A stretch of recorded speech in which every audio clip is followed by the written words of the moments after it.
Alors bonjour à tous. Aujourd'hui, nous continuons notre lecture du catéchisme de l'Église catholique et nous en sommes rendus à la question numéro 192 du compendium qui est: qu'est-ce que la vie consacrée? Eh bien, voici la réponse. C'est un état de vie reconnu par l'Église. Il est une réponse libre à un appel particulier du Christ, dans lequel les personnes consacrées se donnent totalement à Dieu et tendent à la perfection de la charité sous la motion de l'Esprit Saint. Cette consécration se caractérise par la pratique des conseils évangéliques. Alors pour étayer ces propos du compendium, prenons les paragraphes 914 à 916 du catéchisme de l'Église catholique. Donc il se trouve notamment le paragraphe numéro 915 sous l'intitulé Conseils évangéliques, vie consacrée.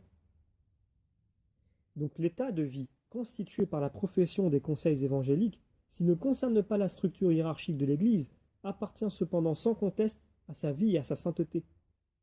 Les conseils évangéliques sont, dans leur multiplicité, proposés à tout disciple du Christ.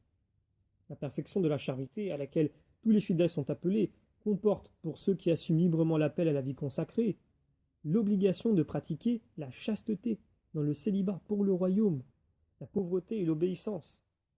C'est la profession de ces conseils dans un état de vie stable, reconnu par l'Église, qui caractérise la vie consacrée à Dieu.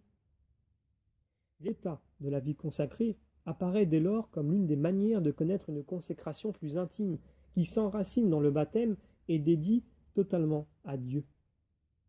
Dans la vie consacrée, les fidèles du Christ se proposent, sous la motion de l'Esprit Saint, de suivre le Christ de plus près, de se donner à Dieu, aimé par-dessus tout, et, poursuivant la perfection de la charité au service du royaume, de signifier et d'annoncer dans l'Église la gloire du monde à venir.